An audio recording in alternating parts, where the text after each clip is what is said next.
નમસ્કાર ખેડૂત મિત્રો, શક્તિ ફાર્મિંગ એન્ડ એગ્રીકલ્ચર ચેનલમાં આપનું સ્વાગત છે અને હું છું રાજેશભાઈ। તો ખેડૂત મિત્રો, આજે અમે અમારા જીરાની અંદર ત્રીજું પિયત અને પિયત સાથે સુકારાના નિયંત્રણ માટે એક માવજત લઈ રહ્યા છીએ। તો વિગતવાર વિડીયોમાં બધું બતાવશું અને માહિતી પણ આપશું કે કઈ રીતનો ઉપયોગ કરવો। તો મિત્રો, માવજત છે સ્ટાર પોટેકની, જે અમે ગયા વર્ષે પિયત સાથે ત્રીજા પિયતમાં ઉપયોગ કર્યો હતો અને ત્યાર પછી જીરું ઉગી જાય અને ઉગ્યા પછી જીરું જ્યારે દાંડલીએ સડવાનું હોય ત્યારે આપણે પિયત આપતા હોઈએ છીએ। તો એ પિયતમાં પણ આ સ્ટાર પોટેક પાયું હતું અને ત્યાર પછી દાંડલીએ સડી ગયા પછી જ્યારે ઉપર ફૂમકું આવે, ડોડવું આવે, ત્યારે પણ પિયત આપણે જીરામાં આપતા જ હોઈએ। તો એ પિયતમાં પણ સ્ટાર પોટેક પાયું હતું, એટલે કે 3 ડોઝ સ્ટાર પોટેકના પાયા હતા અને આ બેક્ટેરિયલ પ્રોડક્ટ છે અને બેક્ટેરિયલથી અમે સુકારાના નિયંત્રણ માટે આવી રીતની માવજત લઈએ છીએ। ગયા વર્ષે પણ લીધી હતી, એટલે સુકારામાં ઘણો બધો કંટ્રોલ મળ્યો હતો। પણ અમુક ખેડૂત મિત્રને આ સ્ટાર પોટેક વાપરવાથી બિલકુલ રિઝલ્ટ નહોતા મળ્યા ગયા વર્ષે, એવું પણ ખેડૂતો જણાવતા। તો મિત્રો, એમાં આપણે આનો ઉપયોગ કરવામાં કંઈક માપમાં ફેર રહી જતો હોય, ઓછા વધુ પવાઈ જતું હોય, અથવા જમીનની અંદર કોઈ વધારે પડતા કેમિકલ વાપર્યા હોય તો પણ આનું રિઝલ્ટ ઓછું મળે, કારણ કે બેક્ટેરિયલ પ્રોડક્ટ એટલે ઓર્ગેનિક બેઝ ઉપર આવે। તો મિત્રો, અમે આની અંદર પાયાનું ખાતર એ પણ 50% ઓર્ગેનિક વાપર્યું હતું અને સાથે એસએસપી વાપર્યું હતું। જે ઓર્ગેનિક ખાતર હતું, સેન્દ્રીય ખાતર, એ વાપર્યું હતું અને સાથે એસએસપી એટલે એમાં પણ તત્વની ટકાવારી મીડિયમ હોય, એટલે કે કેમિકલ જમીનની અંદર બિલકુલ ઓછું જ છે। અને ખડની દવા જે પેન્ડી મિથાઇલ, જે બાસાલીન આપણે કહીએ, એનો પણ ઉપયોગ અમે આમાં મીડિયમ જ કર્યો છે, કારણ કે સારી એવી કંપની અને સારી એવી બ્રાન્ડની જો આપણે દવા વાપરતા હોય તો આપણે ઓછા પ્રમાણમાં રિઝલ્ટ મેળવી શકીએ। જેમ કે BSF છે, ટાટા છે, તો અમે 1 સાલ ટાટાનું વાપર્યું છે પેન્ડી, ગઈ સાલ BSFનું વાપર્યું હતું, તો બંનેમાં રિઝલ્ટ સારા એવા છે। ને અમારે આ જીરાની અંદર 16 ગુઠાના વીઘામાં 120 મિલી પેન્ડી વાપર્યું છે।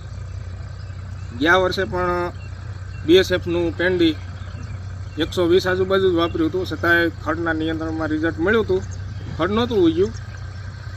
તો મિત્રો, અમારી આ જમીનમાં કોઈ પણ ફૂગનાશક દવા નહીં, કેમિકલ નહીં, પણ અમે મગફળીમાં પણ બેક્ટેરિયલ ઇલાજ જ કરવી છીએ, જેનાથી રિઝલ્ટ પણ મળે છે અને જમીન પણ સુધરે છે અને સુકારા સામે, ફૂગ સામે ઘણો બધો કંટ્રોલ મળે છે।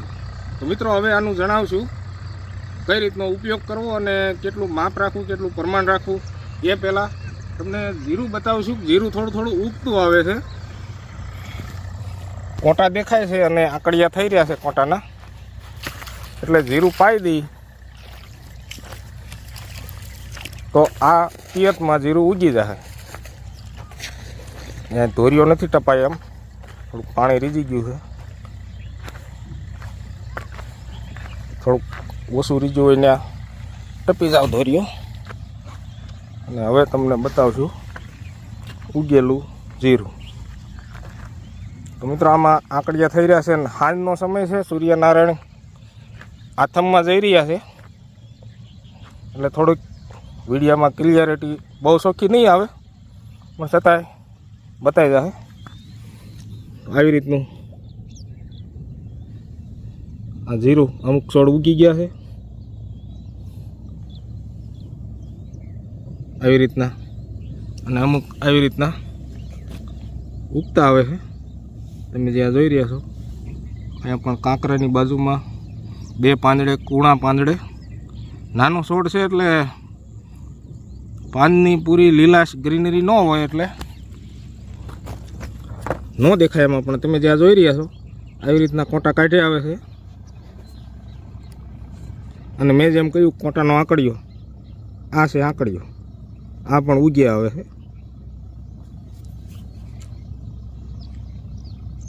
અને ગઈ 12 તારીખે કોરવાણ પિયત પાયું હતું, એટલે ત્યાંથી જ આપણે ગણવાનું હોય દિવસો। તો આજે 21 તારીખ છે અને કાલે 22 થાય તો તેથી 12મો દિવસ થાય કોરવણ પાયલનો. તો 10-11 દિવસે 12 દિવસે જીરું કમ્પ્લીટ ઉગી જશે. અને જીરું નિધિ સાઈન ઘરનું જ વાવ્યું છે, કોઈ એગ્રામાંથી બિયારણ નથી લીધું. ગયા વર્ષે અમે જે નિધિ સાઈન હતું એ થોડુંક સારું લાગ્યું એટલે એ જ અમે ઘરનું રાખ્યું હતું. પણ એના વિશે પણ માહિતી આપશું વિડીયામાં. તો એનો વિડીયો આની પછી જીરું કમ્પ્લીટ ઉગી જાય ત્યારે એનો વિડીયો અલગ જ બનાવશું. ને જીરું આપણે બિયારણ રાખવી જીરુંનું, તો એમાં શું આપણે કાળજી લેવી જેનાથી બિયારણ સારું રહે અને બિયારણ પણ સારું બને આપણે ઘરઘરાવ, અને હાંસવામાં પણ ઉગી જાય એ રીતનું આપણે હાંસવાનું. તો એ બધી જ માહિતી આની પછીના વિડીયોમાં જીરું ઉગી જાય ત્યારે આપણે એનો જ વિડીયો બનાવી અને એ જણાવશું જીરુંના બિયારણ વિશે, જેમ કે અમે આ ઘરનું જ વાવ્યું છે. તો મિત્રો આવી રીતનું જીરું ઉગી આવે છે અને તારીખ છે આજે 21 નવેમ્બર 2025. અને હવે જઈને બતાવું તમને આ બેક્ટેરિયા અમે પિયત સાથે પાણી સાથે પાઈ રહ્યા છીએ.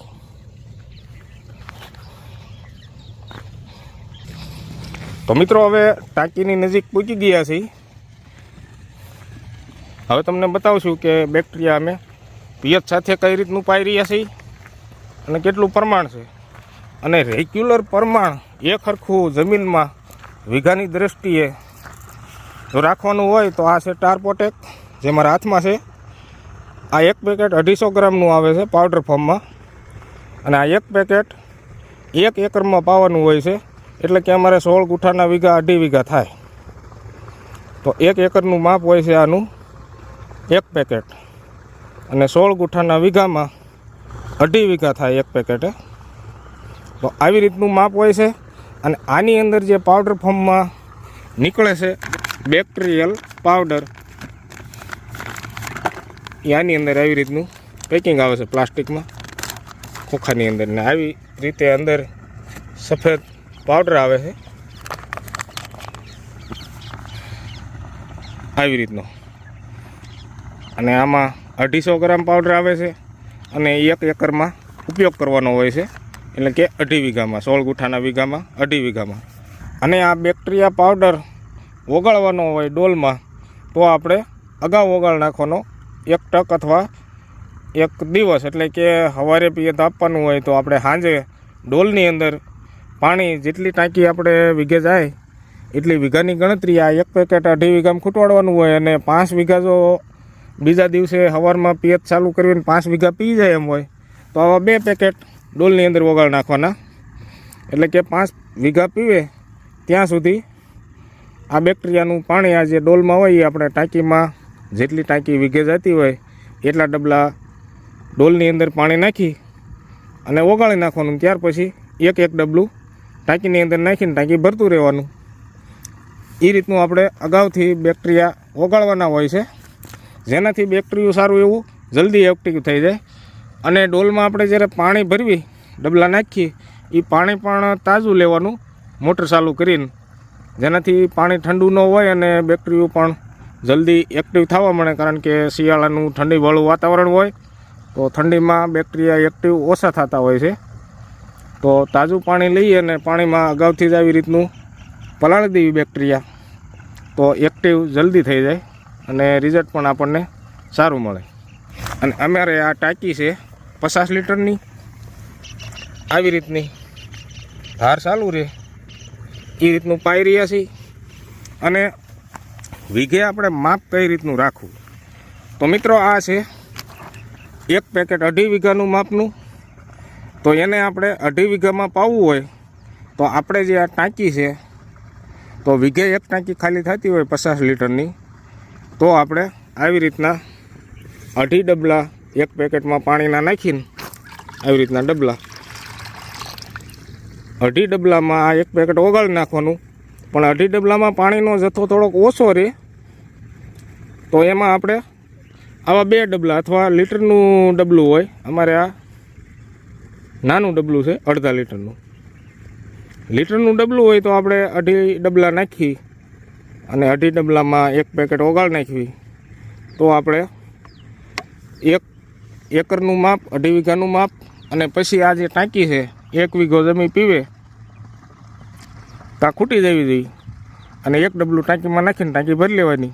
એટલે કે 2.5 ડબલા અને 2.5 ટાંકી જમીનની અંદર પાઈ એટલે કમ્પ્લીટ માપ એનું રહેતું હોય છે એક સરખું.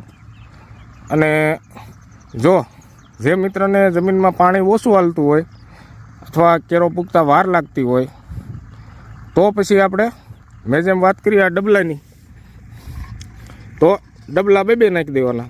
લીટરનું ડબલું નાખતા હોય તો પણ 5 ડબલા નાખી દેવાના. જેમ કે 2.5 વીઘાનું માપ છે 1 એકરનું આ બેક્ટેરિયાનું, તો 2.5 ડબલા નહીં, ડબલ એટલે કે 5 નાખી દેવાના. અને પછી આ ટાંકીની અંદર 2 ડબલા નાખી અને ટાંકી ભરી લેવાની અને ધાર થોડીક ટાંકીમાંથી ધીમી રાખવાની, જેનાથી તમારે કેરો પૂગતા વાર લાગતી હોય અને એક ટાંકી ખાલી થાય કાં વીઘો જમીન પી જાય એ રીતનું આપણે સેટિંગ રાખવાનું હોય છે પાવા માટે. અને એમ છતાંય જો એક ટાંકી એ ખાલી થાય 50 લીટરની અને વીઘો જમીન ન પી રહેતી હોય, અડધો જ વીઘો પીતી હોય, તો પછી આ જે ટાંકી છે એ વીઘે 2 ટાંકી ખાલી થઈ જાય એ રીતનું માપ રાખવાનું. પણ ટાંકીની ગણતરીએ આ ડોલની અંદર બેક્ટેરિયા આપણે પાણીના ડબલા નાખી એ રીતનું આપણે આયોજન ગોઠવવાનું હોય છે, જેનાથી કમ્પ્લીટ જમીનમાં એક સરખું માપ રહે. તો મિત્રો આવી રીતનું અમે માપ રાખી અને અમે જે માપ રાખ્યું છે એ અમે આ એક ટાંકી 1 વીઘે ખાલી થાય એ રીતનું માપ રાખ્યું છે. એટલે કે ધાર પણ ધીમી ધીમી જાય છે અને અમારે આમાં થોડોક ઢાળ પડે છે જમીનમાં, એટલે પાણી પણ હાલે છે. કેરો છે 200 ફૂટ આજુબાજુનો લંબાઈ કેરાની. આવી રીતના ક્રોસમાં કેરા કર્યા છે. ત્યાર પછી ગોળાઈ વળીને સામે જે આડી નીક દેખાય ત્યાં પૂગે એટલે 200 ફૂટ આજુબાજુ કેરાની લંબાઈ થાય છે. અહીંયા નીક છે, ત્યાંથી આ ઝૂમ કરીને બતાવ્યું એટલે તમને કેરો થોડોક ટૂંકો બતાવશે પણ નથી વાંધો, 200 ફૂટ આજુબાજુ તો બતાવે જ છે. તો એ કેરો અમારે 2 થી 3 મિનિટમાં જ વાળ લેવો પડે. જમીનમાં પાણી નથી રહેતું અને પાણી ગાયે ઘા હાલે છે. અને આ જે પાણી આવે છે આ પાણી અડધું જ આવે છે, અડધું અમે પાછું કૂવામાં રિટર્ન ઉઈ જવા દીધું છે, જેનાથી ધીમી ગતિથી પાણી પીવે તો આ જીરાના કોંટા અમુક આંકડિયા થઈને ઉગી આવતા હોય એ આપણે રેબાઈ ન જાય અને એમાં પાણી હાલવાથી કોઈ જમીનની ધૂળનો રેબ ન સડી જાય ઉપર અને ક્યાંક પાણી વધારે હાલતું હોય ત્યાં કોંટો નીકળી પણ ન જાય જમીન ખોદાય. તો આવી રીતનું ધીમી ગતિનું પાણી પાઈ ઢાળવાળી જમીનમાં તો સારું રહેશે. તો મિત્રો આવી રીતનું છે જીરામાં સુકારાના નિયંત્રણ માટે આ બેક્ટેરિયલ માવજત. આ છે ટાર પ્રોટેક્ટ અને 2.5 વીઘામાં અમે ઉપયોગ કરી રહ્યા છીએ 1 એકરમાં. તો ગયા વર્ષે પણ આમાં રિઝલ્ટ મળ્યા હતા. જીરામાં હુકો નહોતો આવ્યો, પછી કોક અમુક છોડવો હુકાય પણ વધારે જે હુકો આવીને ખાલા પડી જાય એ રીતનું નથી થયું. તો મિત્રો તમારે પણ બેક્ટેરિયલ માવજત કરવી હોય જીરાની અંદર તો જીરું આવું ઉગતું આવતું હોય અને ત્રીજું પિયત હોય એમાં જ આપણે અગાઉથી પાઈ દઈએ તો આ જીરું ઉગ્યા પછી આપણે 15-20 દિવસ પાણી નહીં પાઈ ત્યાં સુધીમાં જીરુંનો છોડ પાંદડે કમ્પ્લેટ ફૂમક્કે પડી જાય. ત્યાર પછી દાંડલીએ સડતો હોય છે ત્યારે આપણે બીજું પિયત આપવાનું હોય છે, ઉગ્યા પછીનું બીજું પિયત. તો આ જીરું ઉગતું આવે છે ને અત્યારથી જ આપણે માવજત લઈ લીધી હોય તો ફૂગજન્ય રોગ આની અંદર છોડને મૂળને ડેમેજ ન કરે તો હુકો કંટ્રોલમાં રહેશે. ને હુકો આવી ગયા પછી આ બેક્ટેરિયા 1% કામ નહીં આપે, કારણ કે આ બેક્ટેરિયા તમે પાવ જમીનમાં એટલે એ 8-10 દિવસે એ એક્ટિવ થતા હોય છે અને ત્યાર પછી એ ફૂગજન્ય રોગ સામે લડે અને હુકારામાં નિયંત્રણ મળે. પણ આપણે પિયત સાથે પાઈ હુકારો આવી ગયા પછી તો આપણે 8-10 દિવસ જાય ત્યાં તો ઘણું હુકાઈ જાય જીરું, એટલે એમ થાય કે ભાઈ આનો ઉપયોગ કર્યો પણ રિઝલ્ટ કાંઈ મળ્યું નહીં. તો મિત્રો હંમેશા બેક્ટેરિયલ પ્રોડક્ટનો ઉપયોગ રોગ આવ્યા પહેલાં જ કરવાનો હોય છે, તો જ આપણને એમાં રિઝલ્ટ મળે. અને સમયસર પાછો બીજી વખત પણ ઉપયોગ થઈ જવો જોઈએ. નહીંતર પાછું અત્યારે શિયાળાનું વાતાવરણ હોય, ચોમાસા જેવો ભેજ ન હોય અને હવામાનમાં પણ ભેજ ન હોય, જેનાથી બેક્ટેરિયાનું રિઝલ્ટ આ જમીન ભીની હોય ત્યાં સુધી રહેતું હોય છે. પછી જમીન સુકાઈ જાય, જેમ કે ઉપરનું પડ તો જલ્દી સુકાઈ જતું હોય છે, પણ નીચેનું પડ ભીનું હોય ત્યાં સુધી 20-25 દિવસ આનો કરંટ બેક્ટેરિયાનું રિઝલ્ટ રહેતું હોય છે. ત્યાર પછી આપણે 20-25 દિવસે પિયત પાછું જીરામાં આપવી તો ત્યારે પાછો ઉપયોગ બેક્ટેરિયાનો કરવો જ પડે, નહીંતર વળી પાછો હુકારો આવે. તો મિત્રો, તમારે પણ ઉપયોગ કરવો હોય તો આ રીતનો બેક્ટેરિયલ ઇલાજ અગાઉ કરી શકો હુકારો આવ્યા પહેલાં. અને જો કેમિકલ વધારે વાપર્યું હોય અને બેક્ટેરિયા નો કામ આપતા હોય તો તમે કેમિકલ ઇલાજ પણ કરી શકો. તો કેમિકલ ઇલાજ પણ તમને જે રિઝલ્ટ આપે છે એ બતાવી.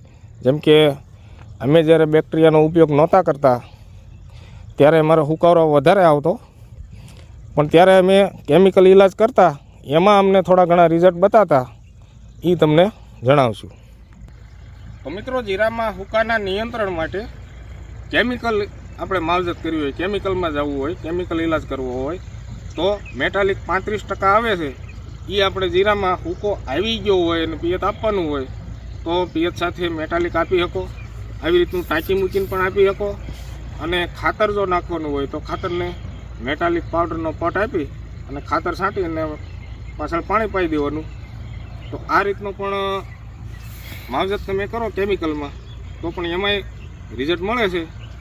પણ અમને કેમિકલ વાપરવા કરતાં આવી રીતનું ઓર્ગેનિક બેઝ ઉપર બેક્ટેરિયલમાં વધારે મજા આવે છે, જેનાથી આપણું જમીનની ફળદ્રુપતા પણ જળવાઈ રહે. અને મગફળીમાં પણ અમે કેમિકલ ફૂગજન્ય કોઈ વાપર્યું જ નથી, બેક્ટેરિયા જ વાપરીએ છીએ મગફળીમાં. તો મગફળીમાં પણ બેક્ટેરિયામાં ફાયદો મળ્યો છે. જે કેમિકલ વાપરતા અને મગફળીમાં ફૂગ લાગતી, સુકાઈ જતી, એવું આ બેક્ટેરિયા નાખવાથી નથી થતું અને રિઝલ્ટ મળે જ છે.